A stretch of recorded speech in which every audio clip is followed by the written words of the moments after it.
The views, opinions, and content of this show are those of the host, guests, and callers. They do not necessarily reflect those of Cook Broadcasting, LLC, its owners, partners, affiliates, assigns, or heirs. Having said that, it's now time to say good morning, St. Johns County. Welcome to the weekly radio show of the St. Johns County Council on Aging, better known in our community as the COA. We are your local nonprofit agency who for the past 52 years has been leading and advocating for the dignity and independence of seniors and responding to their changing needs. I'm Brian Robinson, Program Director for COA, broadcasting to you live from the studio, WFOY 102.1 FM, your local radio station for news, sports, and talk. Before we get into our show, let me remind you, just like I do each and every week, if you have a question, comment, or a suggestion for a radio show topic, or if you have a question for today's guest, I do have my email up in front of me, and you can send your emails to radio@coasjc.org.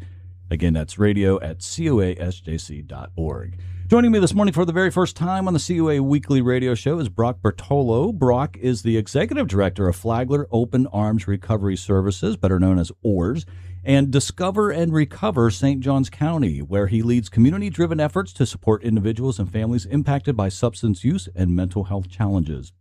A passionate advocate for recovery, Brock works to expand access to peer support, outreach programs, and recovery-friendly resources across Northeast Florida.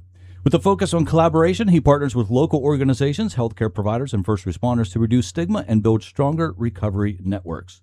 Brock is committed to helping people not only find recovery, but build lasting, meaningful lives in their communities. Good morning, Brock. Hey, great morning, Brian. Thank you so much for having me here today. Good to have you on the radio, and it's nice to have a fellow person with a good radio voice on. Hey! Not to say all my other guests don't have a good radio voice, but yours is perfect for the show this morning. Thanks for being here. And I have a heart for what you do. My dad was an alcoholic, and most of my life he was in recovery, but had moments when, that the phrase fell off the wagon. And so I'm thankful for people like you and what you do to help those who are going through recovery. So thank you for that, and I'm looking forward to our conversation this morning. What I wanted to jump into first with is talking about the fact that Flagler OARS and Discover and Recover St. Johns County are built on a grassroots peer-led model. And so for our listeners who might think that what you're doing is just standard clinical therapy, take some time, if you would, in this first segment and explain what a certified recovery peer support specialist is and why lived experience changes the dynamic when someone walks through your doors. Oh, Brian. Well, first off, thank you for the phenomenal introduction and great question, right? So this is something that I feel like we answer on a day-to-day basis. So to break it down, a certified recovery peer specialist. This is an individual with lived experience, right? So they've been there, they've done that, they have the t-shirt, they cut off the sleeves, and they wear it every single day. Now, not only that, these individuals are certified through the Florida board, right? And so through this massive certification process and through trainings, they're able to provide evidence-based practices, which have shown that just a massive impact for individuals that are in recovery, or maybe they're contemplating about recovery.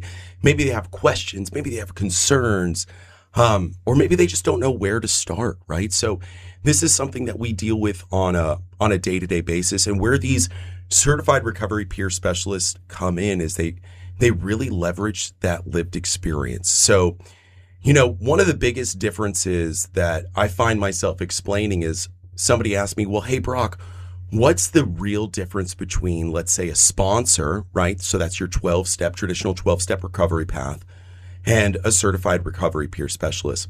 And the way that I answer that is, instead of saying that you should, we say me too. Okay. So our certified recovery peer specialists use evidence-based practices to really find out. They use motivational interviewing to find out the real whys behind the whats, right? We have to keep in mind that 70% of the time, substance use disorder is directly affiliated with some type of trauma. Mm-hmm. And so it's more along the lines of, hey, what happened to you, as opposed to what's wrong with you.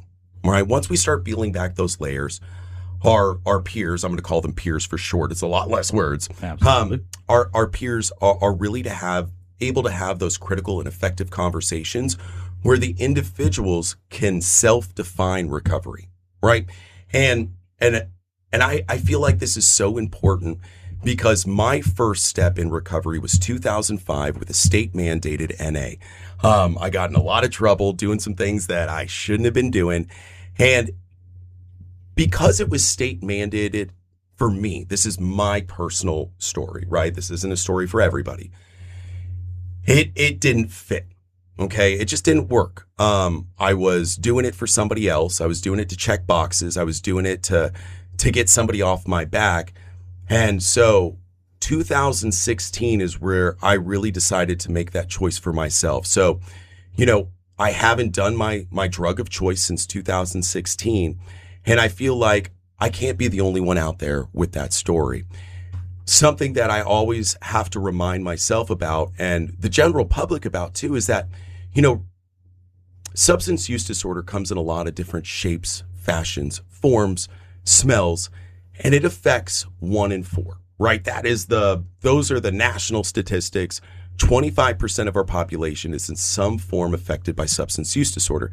That could be through direct use, or that could be like through a family member or a friend. Honestly, I believe that if the stigma wasn't there, we would see those numbers rise a lot more than that. Mm-hmm.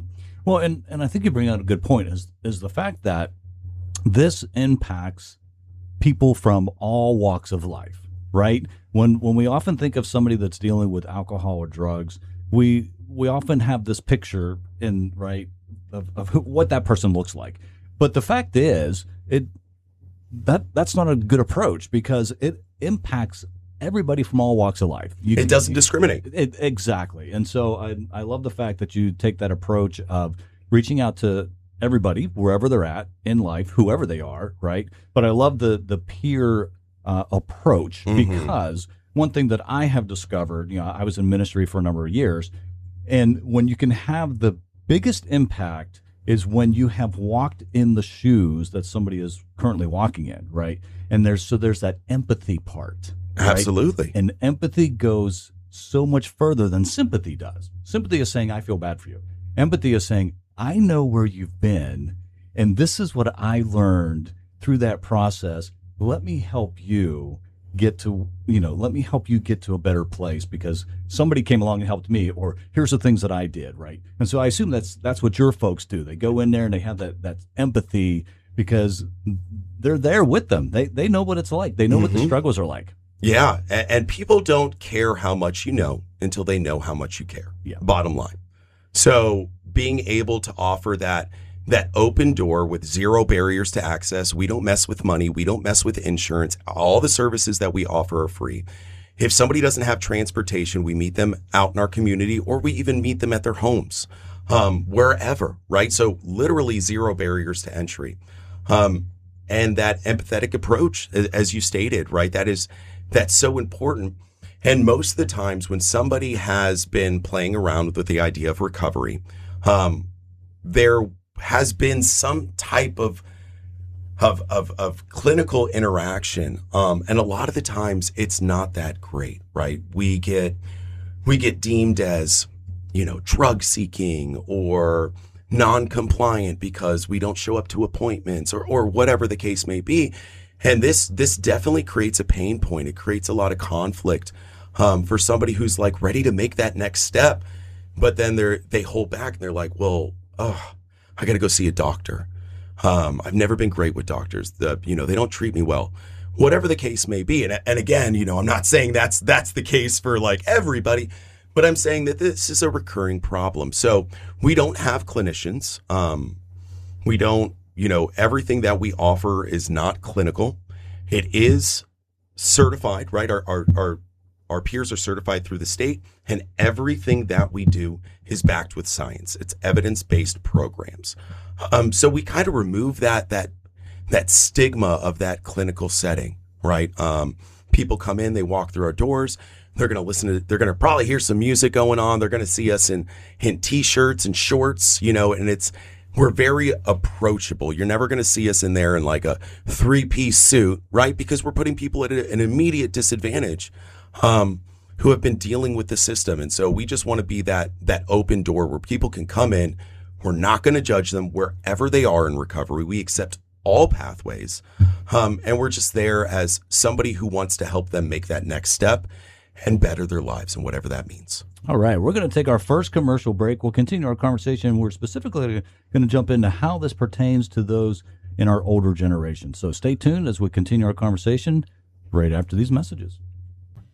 And welcome back to the weekly radio show of the St. Johns County Council on Aging here on WFOY 102.1 FM, your local radio station for news, sports, and talk. I'm Brian Robinson, Program Director for COA, joined this morning by the Executive Director of Flagler Oars and Discover and Recover St. Johns County, Brock Birtolo. Hey, good morning. And we are having a fantastic conversation so far, and I want to now jump to some questions that are more aligned with those who are typically tuning into our show, St. Johns County Council on Aging. We serve those who are 60 or older, and so I want to kind of talk about that demographic.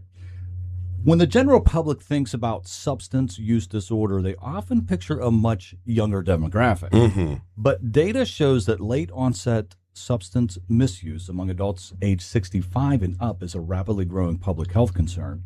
So the question is, what are some unique triggers like chronic pain, bereavement, sudden social isolation that open the door to dependency later in life? Yeah, absolutely. So, Brian, another great question here, and I'm going to use my personal story. I'm going to talk a little bit about my mother here. So her biggest catalyst when she was dealing with her trials and tribulations, was a simple prescription prescribed from a operation where she was in pain, and it just kind of escalated it. And we see this on a regular basis, right? We're in a world of prescriptions. Okay, where we don't feel great, we go to the doctor and they prescribe us something. And so, especially when we're talking about our senior community, there's a lot of pain. There's a lot of falls or something small that, we don't really think about a whole lot that can cause a lot of pain. So we go and see a doctor, and then they start prescribing us painkillers. So this happens all too easily and through no one's fault. And I'm not here to blame anyone for that. And it's just, that's the world we live in nowadays. And so, especially with our senior community, we also deal a lot with double dosing, accidental double doses. It happens all the time. And again, most of the time this is not through anybody's fault, right? We forget things. We're humans. I can't even tell you what I had for breakfast this morning, right? So, might go home after lunch or whatever the case is. And, did I take my medication this morning? Oh, I can't remember. Just to be safe, I'm going to go ahead and take it, right? And that's all it takes. And we see overdoses in our community from that, but also we see the beginning of dependency from that too. It doesn't really take a whole lot, right? It definitely affects our mindset. It affects our body, and it's prescribed for a reason, right? To relieve the pain. And so when it starts doing that, it makes us obviously feel a little bit better. And that can be a door that opens to, the pain's pretty high today. Let me go ahead and just take one more. Well, my back's really hurting. Let me just go ahead and take one more. And then you can easily see a dependency rise from that. And so, we service everybody. There's not a single demographic that we don't service.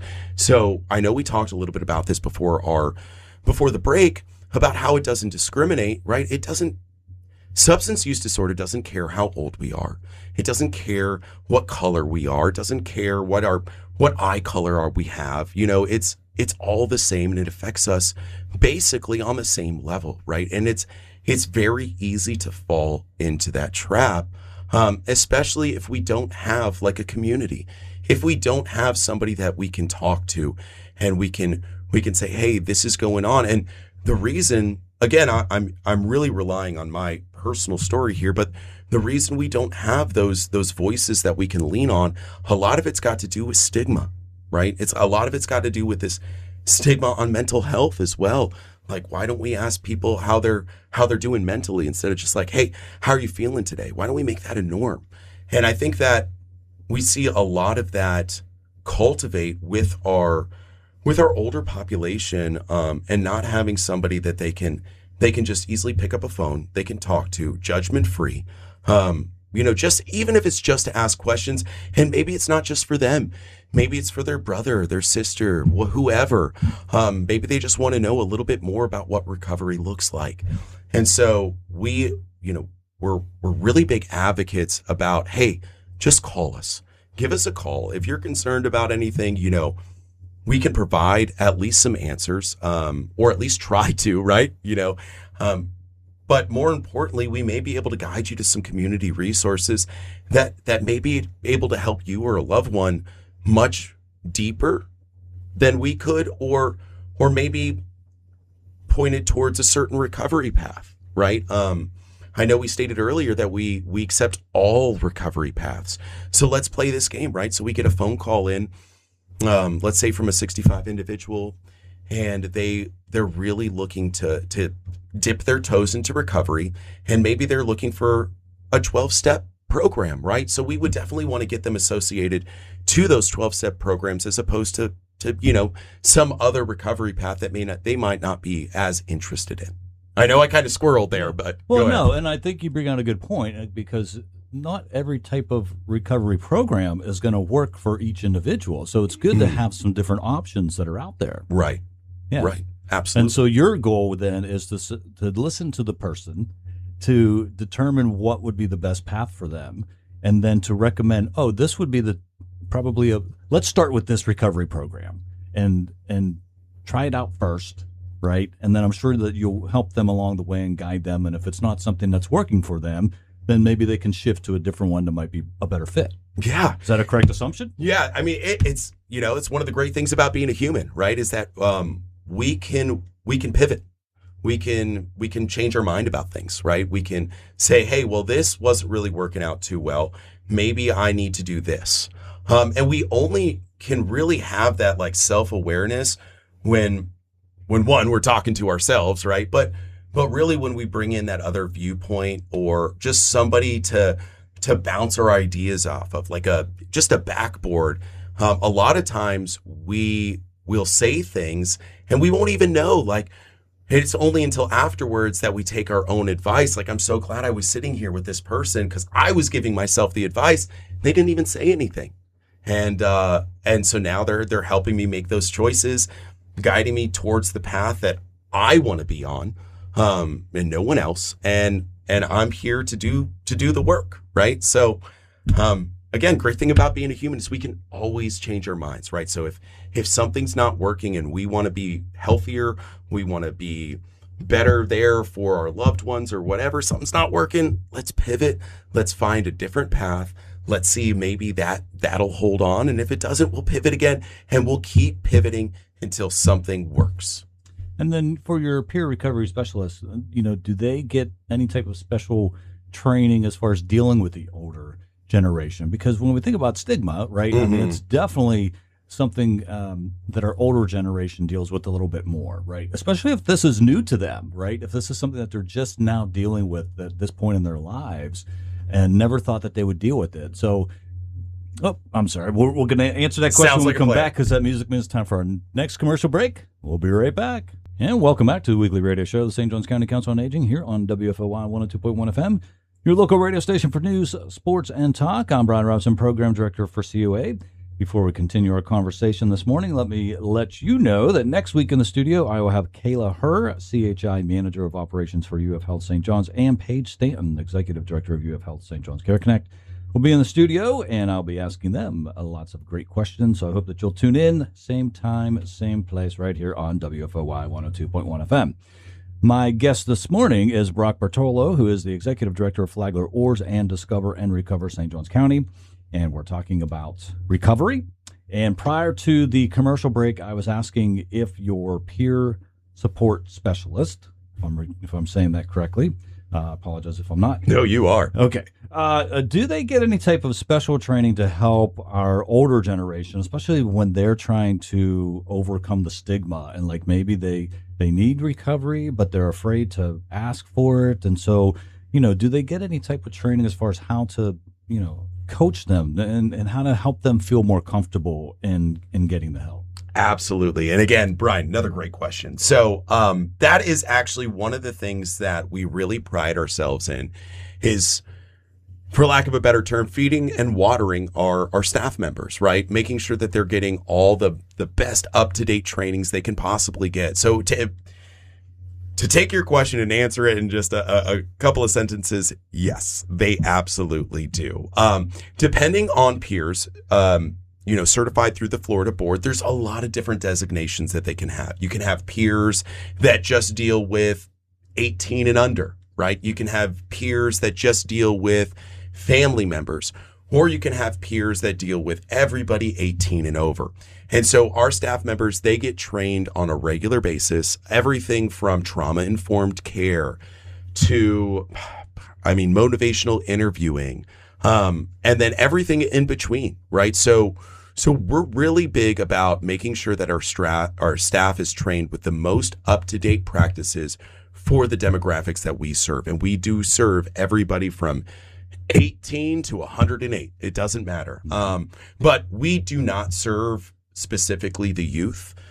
So like, let's say we would have somebody who's looking for services for somebody who's 18 or younger. We would definitely want to give a warm handoff to an organization that is their wheelhouse. We really like to stay in our lane for adults, right? Adults, seniors, young adults. That's what we're all about.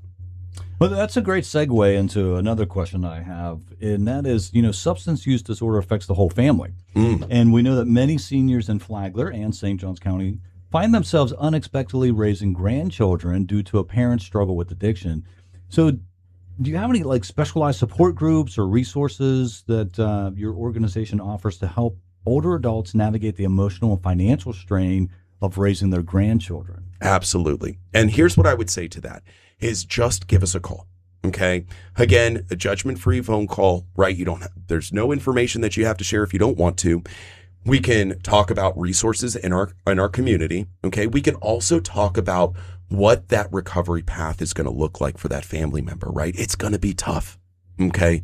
It's going to be hard before it's going to be easy. Right. And so building those expectations from the very beginning is a phenomenal idea, right? That allows those family members to understand that they could see a setback, right? That's part of the human condition is making mistakes, but also knowing the difference between being somebody that somebody can talk to and being somebody that enables an individual, right? We see this a lot. Because, again, we love our families. Like, I love my parents. And when my mom was going through her recovery and she was dealing with some really tough stuff, that was hard. And I didn't know how to handle it. I didn't have anybody to talk to. I didn't know about what to expect, right? Just like I can assume most people do, we're winging it, right? Because we don't want to bring it up for whatever reason. There's a lot of stigma. I don't want to tell my other family members about it, or I don't want to tell my church about it, right? Because I would hate to think what somebody might think about us, right? About our family unit. And so what I would say to those family members, listen, if you're going through it, you're not alone. You're not alone. Pick up the phone, give us a call, reach out to us on our St. John's number. It's 904-495-0625. Okay. That is our office number. It goes directly to my cell phone, and I would love to have a conversation with you. Even if it's just hey, how you doing? You want somebody to talk to, or you want to know what this is going to look like, right? What stage of recovery is this individual in? Are they at the very beginning? Are they contemplation? Are they at the end? Or maybe they're just looking for additional support systems, right? Just give us a call. And I wanted to just jump in for just a second, and I want our listeners to know that it is okay that you're talking about your mother and her recovery. Yes. Yeah. So I'm thinking, I wonder if they're wondering, why is he talking about his mom like that on the air? But tell a little bit more about your mom, if you would. Yeah. So, and she would have no problem sharing this. So we all come from a history of recovery, right, in our organization. And so my mother, Pam Birtolo, was the founder of Flagler Oars. And her recovery path, she dealt with issues with opiates. And I remember Like if you want to get real personal with it. I remember sitting at the dinner table, having dinner, large family dinners, right? We're Italian, so like Sundays are big, Sure. Sunday sauce day, right? Mm-hmm. And I remember just looking at her, and she's sleeping with her head up at the table, and she is extremely intoxicated. And the catalyst there was an operation, and that she was prescribed. The doctor just kept prescribing, right? They kept prescribing and kept prescribing, until it came to a point where she is an extreme professional. Okay. She's somebody that, you would have looked at and you would have been like, oh, this is a master's level individual with a very professional background, and it wouldn't be until you open that door into the home space where you would be able to see those things. Right. And so, it's okay to have like some stigma feelings, right? Like, I don't know if I should talk to anybody. And I wish I would have had somebody that I could have reached out to, to have that conversation. Now, thankfully, fast forward to today, my mother is she's in long-term recovery, right? She is doing phenomenal. She is currently our chief development officer. She plays a key pivotal role in our organization on a day-to-day basis.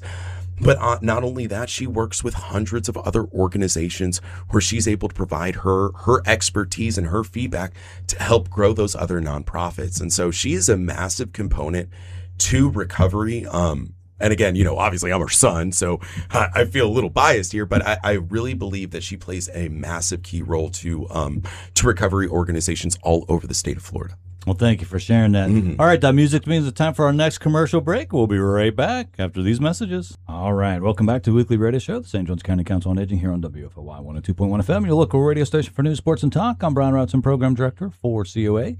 Joined this morning having a wonderful conversation with Brock Birtolo, who is the Executive Director of Flag Oars and Discover and Recover St. Johns County. And this is our last segment, so I want to make sure we get into a couple other questions that I have on my list here. And a couple things. One, we have a lot of seniors in St. Johns County who are isolated because they no longer drive. Mm-hmm. So I know that you have a mobile recovery RV. I don't say that word very often. It's a whole bunch of big words. Anyways, that gets out there into the community. And so how would that work for an isolated senior who doesn't drive and would really like some help? I mean, would that be able to go out into the community, to a neighborhood, so that those folks could get some help? Yeah, absolutely. So our mobile recovery unit, we take out to the more rural areas of Flagler County and St. John's and a little bit of everything in between. And we go out to places that are obviously have massive transportation barriers, right? There's no public transportation. And so we go out there and we pair up with other organizations and we provide our recovery peer support services. So yes, absolutely. And we have those locations listed as well. But I think what your question is like, okay, so we've got a senior who's in St. John's. Maybe it's not a rural area and they want somebody to talk to. Love it, Brian. And to that individual, I would say, give us a call. Okay. We would be more than happy to come by, come and talk to you, right? Don't forget, we meet people where they are, whether that's at their home, whether that's at a coffee shop, whether that's in one of our 2 office spaces. It doesn't matter to us. So just give us a call. We'll figure out the logistics and we'll come by, we'll drop by, we'll come say hi to you. Okay. And we can talk about whatever you'd like to talk about. So absolutely. That's fantastic. I love it. And what's the phone number again? 904-495-0625. And that is our direct office line for our Discover and Recover in St. John's. And just to let you know, it connects directly to my personal cell phone. So yours truly will be answering the phone. Perfect. All right, let's talk about another thing that, as far as stigma goes, there tends to be a lot of stigma about this, and that is your Narcan distribution kiosks that are around the county. And this has Narcan in it that's available to anybody that can take it. And so if you would just briefly describe what Narcan does, and then I want want you to tie it into how it would be helpful for seniors to have on hand in case they accidentally overdose. Oh, yes. Okay, perfect. So first and foremost, naloxone. Okay, it is a life-saving drug. It's one of the only ways to reverse an opioid overdose. It works with our opioid receptors in our brain, and it actually blocks the opioids. So what happens when somebody is administered with naloxone, right? Those opioids that are on the receptors that end up causing them to slow their breathing and eventually death, right? Because it's not the drug that kills them, it's the fact that they stop breathing that kills them. So this removes those opioid receptors from their brain and replaces it with naloxone. And so one of the only ways to reverse an opioid overdose, it is a safe drug. FDA says safe drug, you can't hurt anybody with it. There's no known allergies to it, which is kind of mind-blowing. Mm-hmm. And it is general practice now for most emergency medical teams to administer naloxone on the spot if they come to a situation where somebody's just passed out on the ground, right? Because one, they know that they're not going to hurt anybody, and there's covered under the anybody's covered under the what's the law again? Good Samaritan law? Good Samaritan. Thank you. Yes, you're covered under the Good Samaritan. And like I said, you can't hurt anybody. So it's used widely, right? By EMTs, by police officers, you name it, right? Now, in addition to that, where does this play a role with seniors? Well, when we get prescribed opiates, right? When something happens, we're hurting, we get prescribed an opiate, your physician will prescribe naloxone to go along with it. And sure, you can go down to Walgreens, you can go down to your local pharmacy and spend $40 to $50 for a kit of Narcan, okay, which your pharmacist is going to highly advocate for you to do. We believe that everybody should have access to it regardless of their financial situation. So let's take that, for example, somebody who's on SSI, mm-hmm. right, who gets their prescription.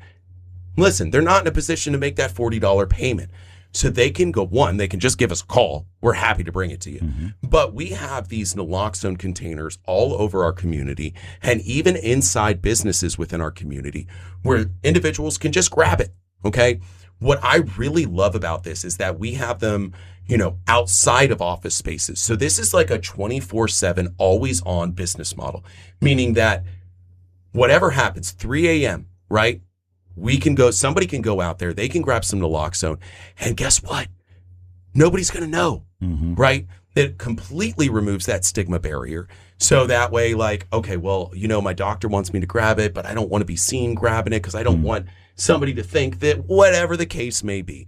Somebody can go at 10 o'clock at night and grab as much naloxone as they want, okay, take it home and keep it. Now, keep in mind that we encourage everybody to have naloxone on them.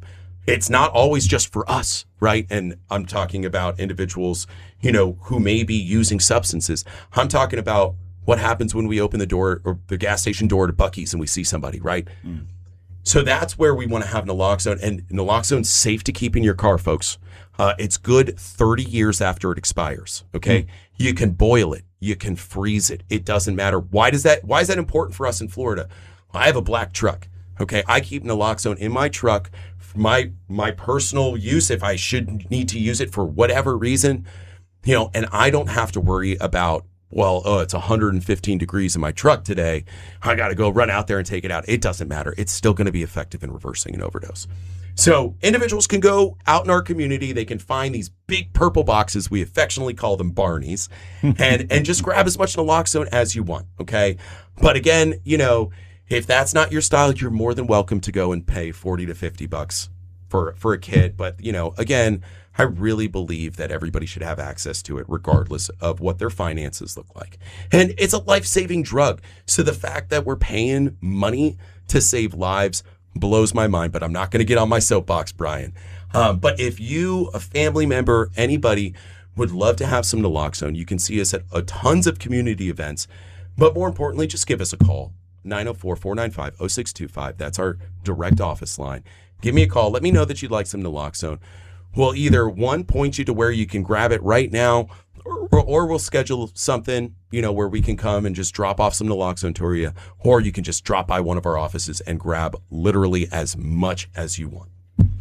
Well, as we come towards the end of our show, we have a few minutes left, but I just want to make sure that I mention on the air, like, I want to applaud your mother for what she has done in starting the organization. Yes. You said that she started it, and then she continues to be involved as the development officer. Chief Development Officer, thank you. Which means that she's out in the community, I'm sure, raising money, making people aware of what you're doing.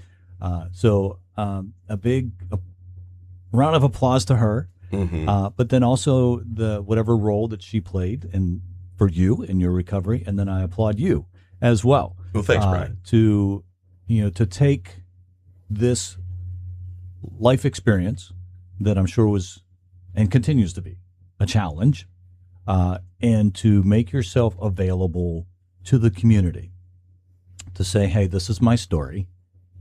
This is what helped me, and it's okay where you're at, but I want to help you get to a better place. And I commend you for that, for playing that role. And I know, having been, like, my whole career has been in serving others, right? I was in ministry for a number of years. I've been involved in nonprofits. And you don't often get a thank you, right? And so on behalf of the people who never said thank you, I want to say thank you for what you're doing, because it is very important what you're doing in the community to make sure that people are aware of the services that are available, to reduce and do everything you can to try to eliminate the stigma so that people will get the help that they need. And if you're out there listening this morning and you yourself are struggling, or you know somebody that is struggling, again, reach out, make that phone call. It's a confidential phone call. Mm-hmm. You don't have to worry about that. And they're going to do everything they can to help you. So, they are working very hard to break down every barrier that will come in the way of your recovery or the recovery of somebody that you love. So that's why I wanted to have Brock on the show. I heard Brock speak at the Resource Collective recently, that's held once a month at the HHS building here in St. Johns County. And he just did a phenomenal job with his presentation. I said, I got a couple slots left on the radio show. I got to get him booked. And so he agreed to come on this morning. So thank you for coming on and doing that. And again, share that phone number one more time, if you would, before you Absolutely. commercially and Brian, just out. Thank you so much for the heartfelt thank you. And you can reach us at 904-495-0625. All right. That music means it's time for our show to end. We'll see you here, same time, same place, next week. Have a great week, everybody. Bye-bye.